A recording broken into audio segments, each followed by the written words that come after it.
The following is a presentation of WLCN 96.3 FM and WLCNonline.com.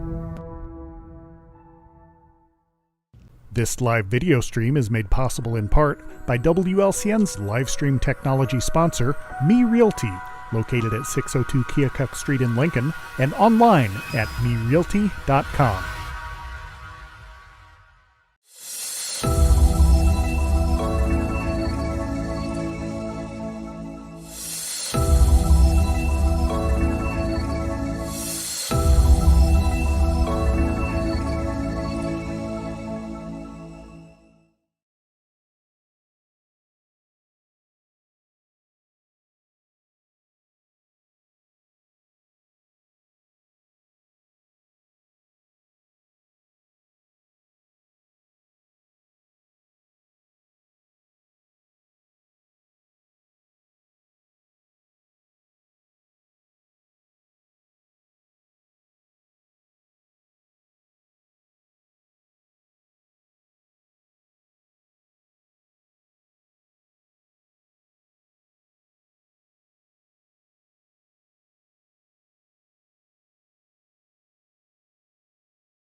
I did a typo on social media, and I will fix that. Anyway, small typo. No one noticed. No one noticed, no, except for Jonathan Cox, who's also in the studios with us. So anyway, again, if you do, before we dive into the show, listener lines is open 217-648-5510. Please feel free to call in. Jeff and Jonathan, thank you so much for coming. This is I guess you could say, a long time coming for Farm Fed Co-op. It's been in the works for what, about 7 years, I guess you Actually, can say? 7 years, 8 years, I think. Yeah, it's been going for a long time, and I didn't get involved until about 5 years ago. So there's a history before even me that I can try to describe. Well, give our listeners first, Jeff, Yeah. a little bit of background on yourself and your family. Sure. Yeah. So my name is Jeff Hake. Usually the way I try to introduce myself to get some familiarity is if you've heard of Funk's Grove, and the maple syrup shop there. That's my wife's family that runs that business. They've been doing that for generations. So my wife and her brother are the 6th generation of that business. Yeah. Yeah. Wow. So they've been in the Grove since 1824, and they've been making maple syrup and selling it since the 1890s. So I'm not from around here, as we were talking about earlier. I'm from Massachusetts, but I moved to Illinois for a job years ago. Met Katie, my wife, and then got to marry her and stay here in Funk's Grove. And it's a wonderful family to be a part of, and I get to hang out in this beautiful, old growth hardwood forest for a lot of my work. Yeah, wonderful. Jonathan, give us a little bit of background on yourself. Well, I am. I went to Richland Community College. I am a chef. I like to work with. I have a business called Saucier Soups and Sauces, and I do soups and sauces that are made from locally grown ingredients as much as I possibly can. I try to keep everything fresh. There's no preservatives. There's none of the junk in it that you're going to get in the stores, and I make it and then freeze it and then sell it. So, but you don't do a flash freeze. Well, you know what? You just wanted me to talk about that flash freeze again. That was. I feel like she's leading the me. flash freeze. So it's do you flash freeze right now? I don't flash freeze right now, but I'm going to, and I'm very excited once we get that 440 put in. Then I'm going to be able to flash freeze the soups, which will make it even better. It's literally going to improve the flavor. Wonderful. So, what brought the two of you together? What's the history behind Farm Fed Co-op? Yeah, do you want me to start with Yes, you go ahead. Okay. This is the guy for the answer. So the slightly longer back history of the Farm Fed Cooperative is that the city of Mount Pulaski has been really forward-thinking this entire process and really supportive of this project. So they got an EPA grant called Local Food, Local Places, which is not a grant where you get money to do a project. It's more like a planning grant, and that a planning program to explore how local food can be an economic driver for a community. So they held a series of workshops and community meetings, and I had another farmer friend of mine down in Mount Pulaski who told me about this and invited me to one of their community meetings. And that was my first introduction to the whole thing, and it was such an amazing experience where there were over 100 people in this Legion Hall down there, I think, and everyone to a one was super excited about the idea of bringing local food back to Mount Pulaski, about opening a grocery store, about starting some kind of food hub or cooperative, starting a community garden.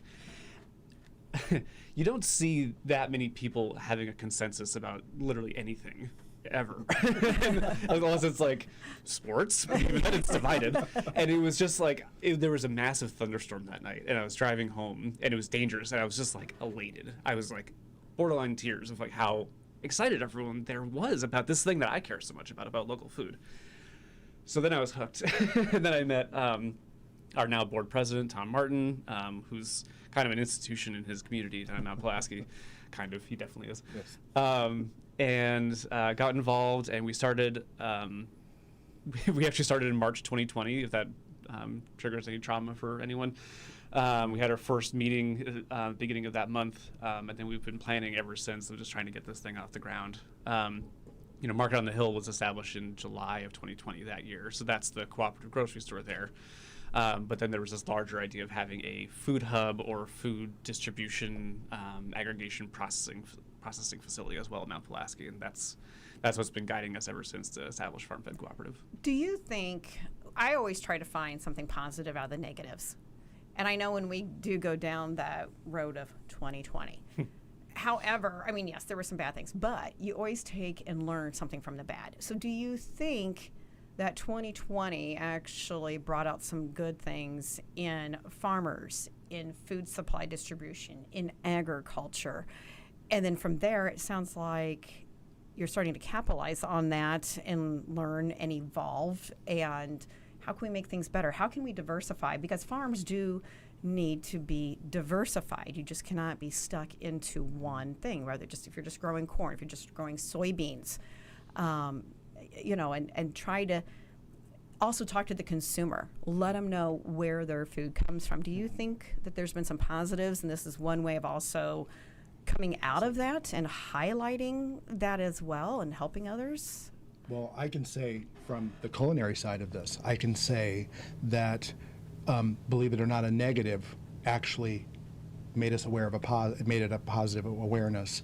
When we saw just how fragile our food chain is, and just how that disruption to the market, I mean, the concept of going into a grocery store and seeing empty shelves, I'd never experienced that in my life. I could go to the store if I wanted to cook starfruit. I could go get starfruit, no matter what season it was, no matter what, at pretty much any grocery store. And now, I was lucky to get zucchini or tomato or what have you. And it's like, wow, this is a problem. This needs to be fixed.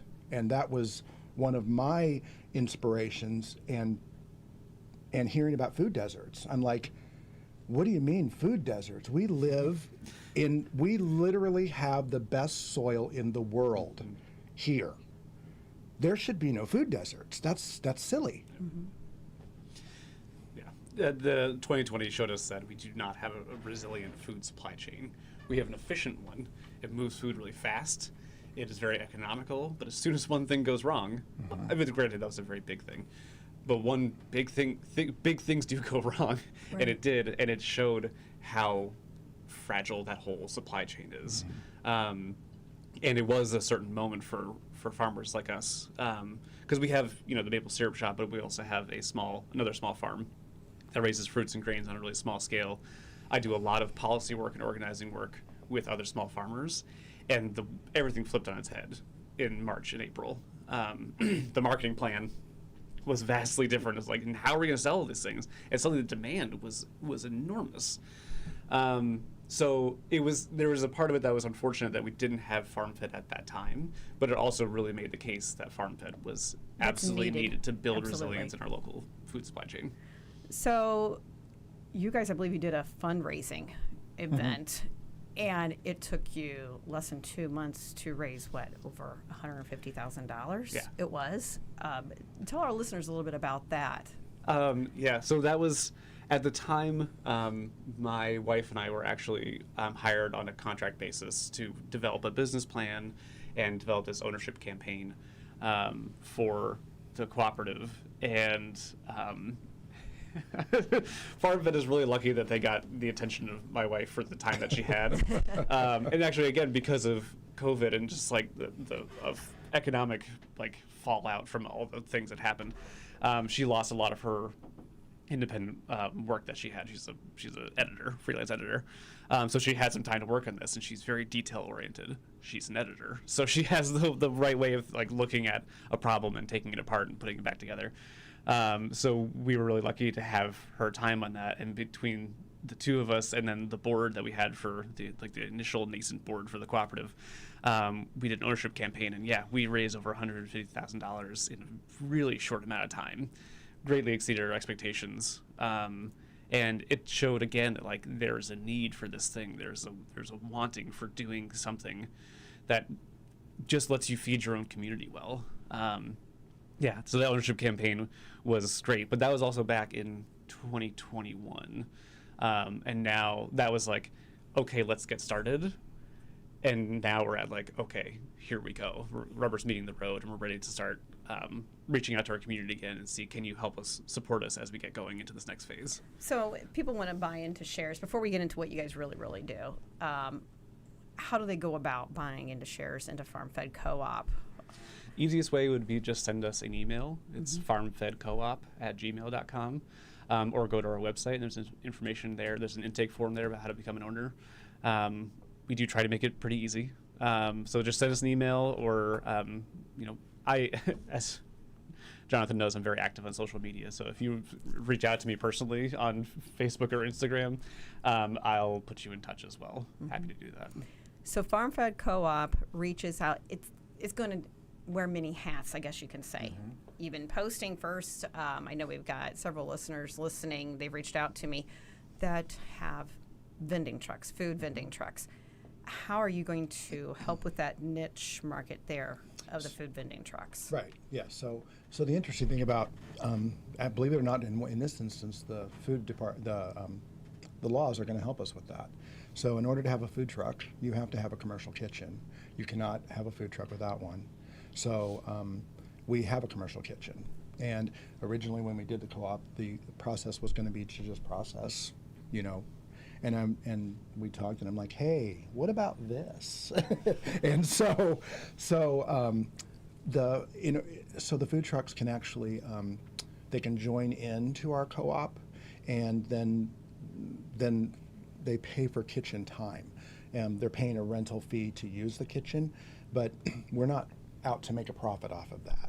The money that they're paying, we're using to purchase the cleaning chemicals that are used to keep the place clean, the licensing, the insurance, the lights, the gas, the upkeep on the equipment. I mean, this equipment is not cheap equipment. This is, and the average food truck can't afford, one entity cannot afford to buy the kind of equipment that we have.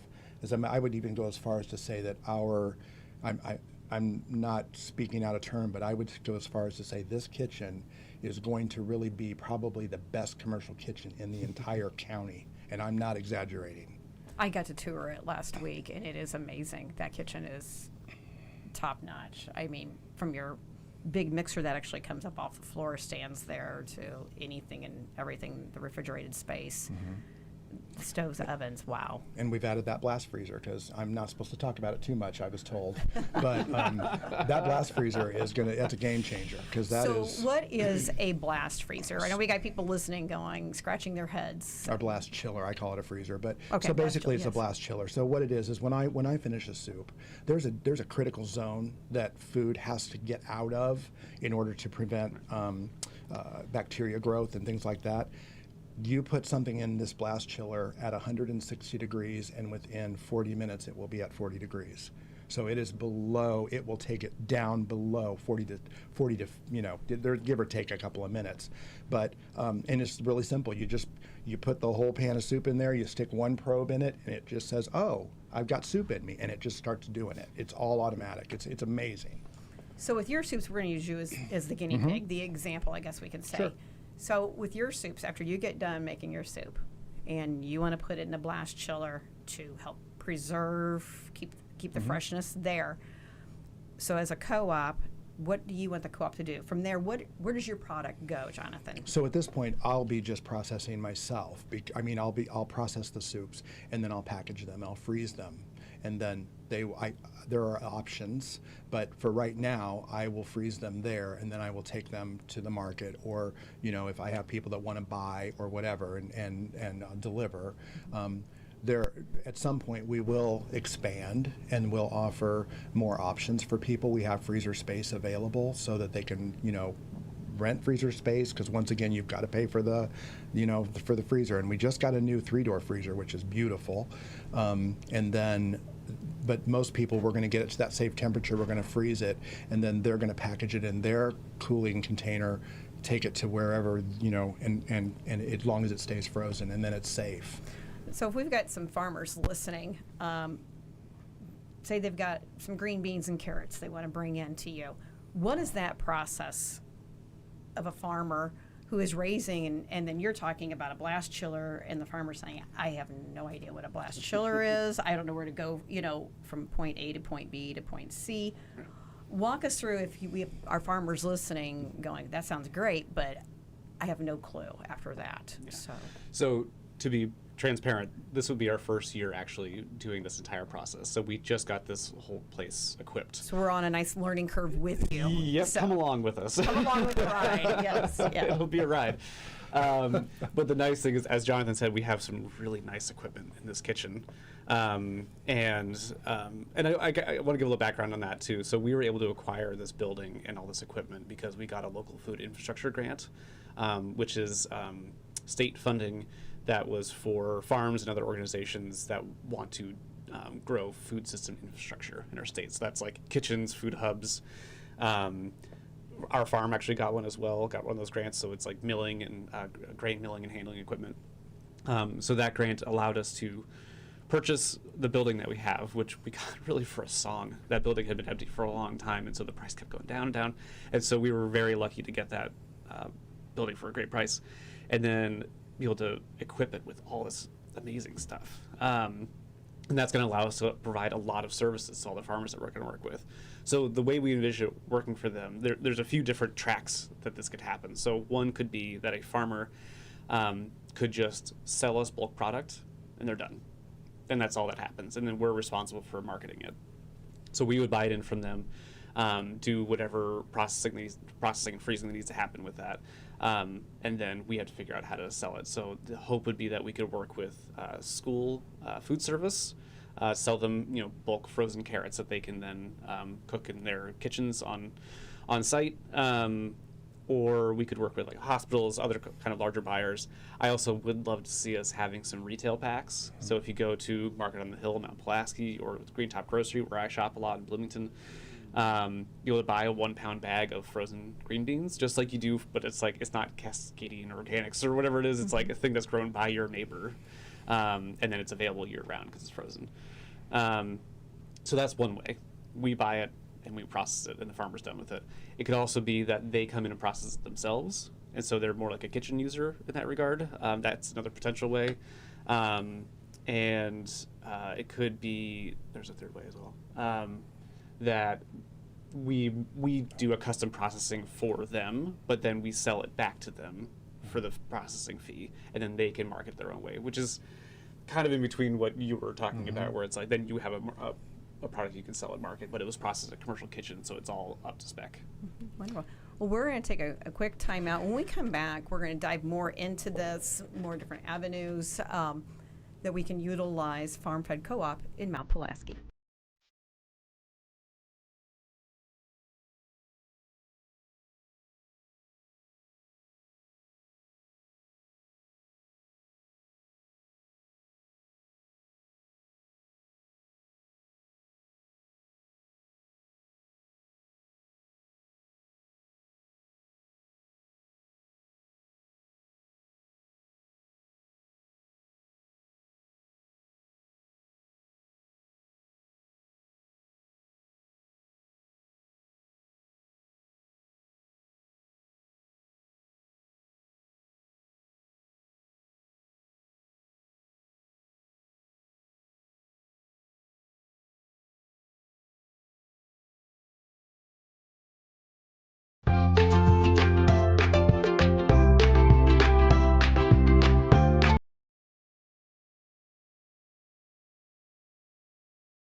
Whether you're buying or selling your home, the brokers of Me Realty will work with you to get the deal done.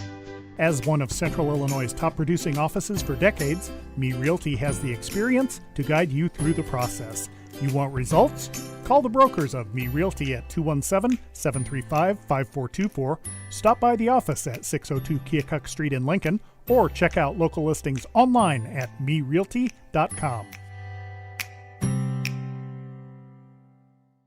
Culver's is a family restaurant. To me, that means being the place that puts a smile on everyone's face. We're famous for our cooked-to-order butter burgers and frozen custard made daily inside our restaurants. But we've always believed more menu options mean more ways to brighten your day. We source the finest chicken to bring you our tenders and chicken sandwiches. And our cheese curds. They're a Wisconsin tradition we're proud to share with you. So take the next meal shift off and let us take care of you. Welcome to Delicious. Culver's, home of the Butterburger, 2530 Woodlawn Road in Lincoln. Full Gospel Evangelistic Center makes an impact locally and beyond through a wide range of events, ministries, and outreaches. Pastors Steve and Debbie Owens invite you to worship Sunday mornings at 10:30 and attend Wednesday night Bible studies at 6:30.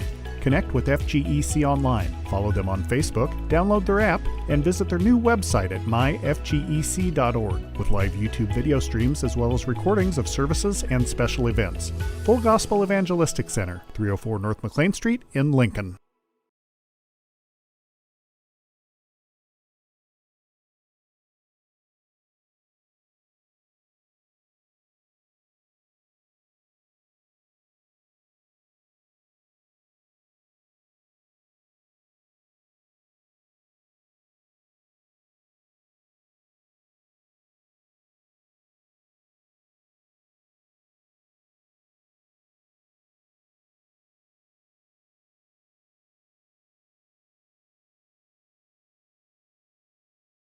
Hi, welcome back to Viewpoint on 96.3 FM WLCN. We have got two great guests with us today. They're keeping us in stitches, I tell you that, folks. From Farm Fed Co-op from Mount Pulaski, we have Jeff Haig and we have Jonathan Cox. Again, phone lines are open, 217-648-5510. Before we went to commercial break, we were talking about farmers bringing in their products and food vendor trucks, and you have a licensed commercial kitchen.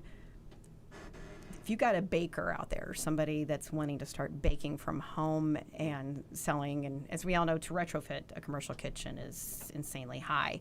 Can they call in and rent a time slot there, or what can they do exactly? Once again, you're going to reach out through the website at this point, and then you just send that email to that general thing. And yes, you can. If someone is baking, and a lot of bakers are bound by cottage laws. So there are certain things that they can't, anything that's got time temperature controls on it, like dairy products. So you can't do a cheesecake, you can't, and sell it. You can't do any of those things with cheese in them. There's a whole list of things that you can't do. So, but when you cook under a commercial kitchen, then you're free from all that rule. Well, you're not free from rules. You've got a lot more rules, but you're free from, you don't have to worry about that. You can on what sell products it. you can actually make and sell them. Yes, you get the blessing of the health department. Right.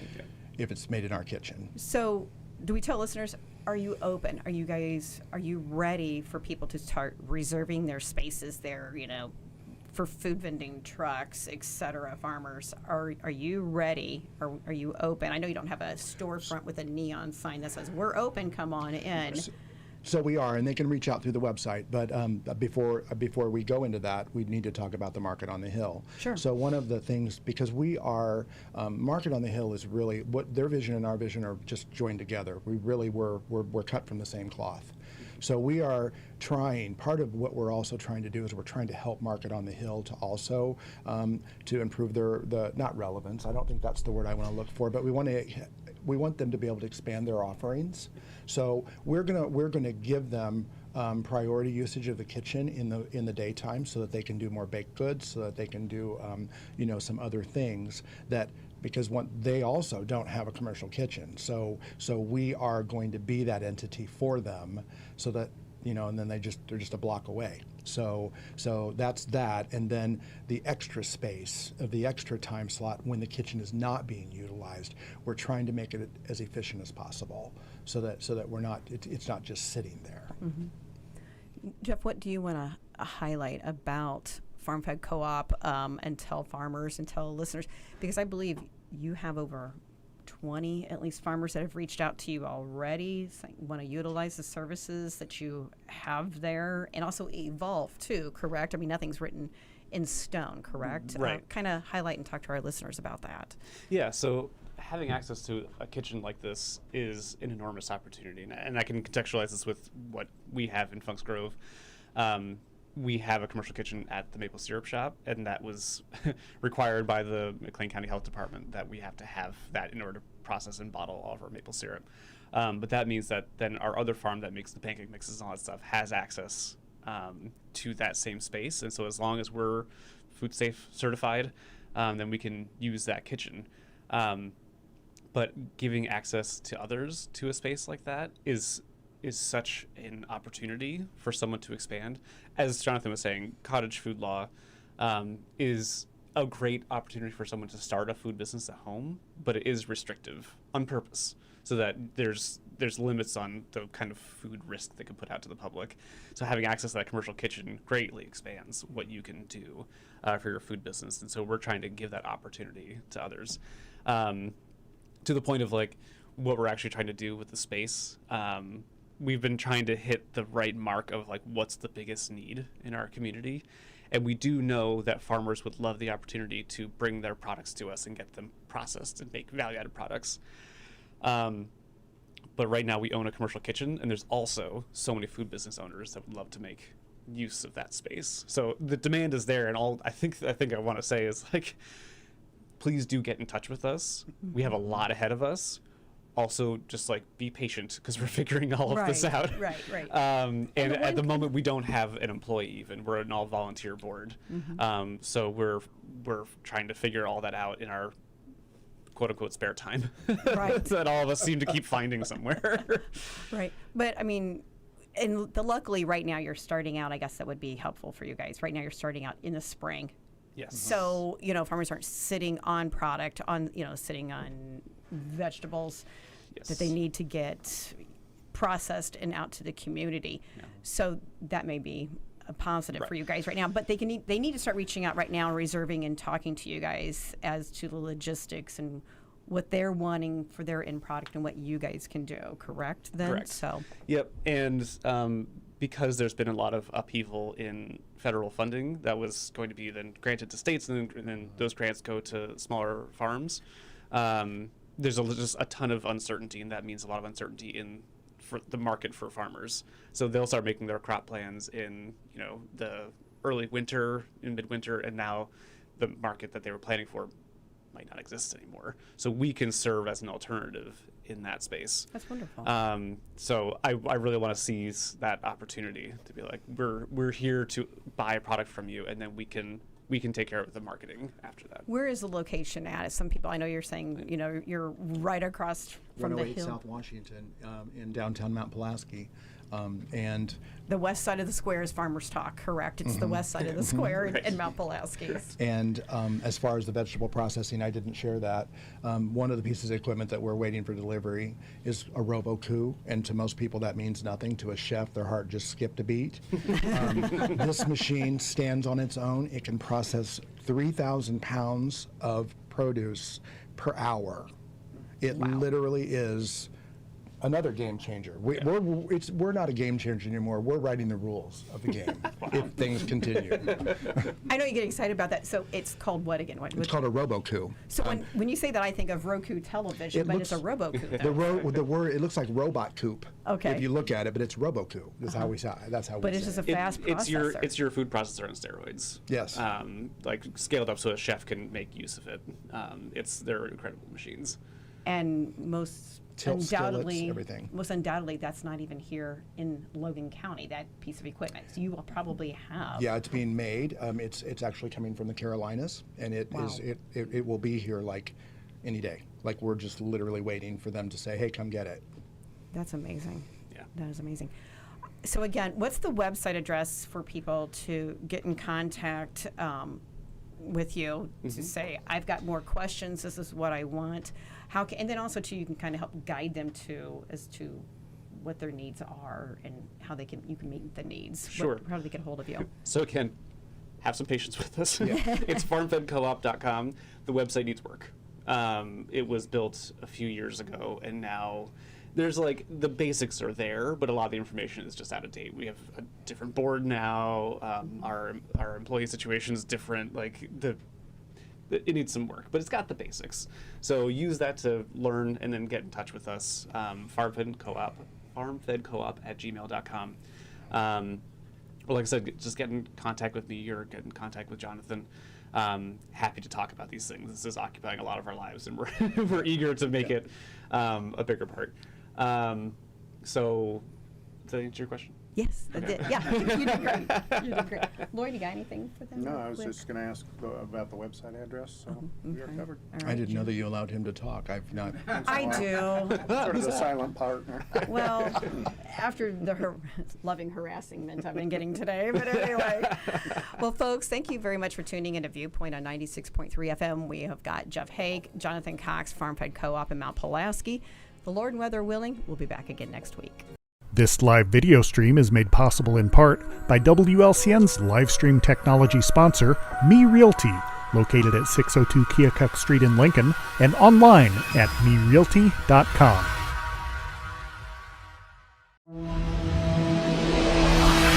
The preceding program is a presentation of WLCN 96.3 FM and WLCNonline.com.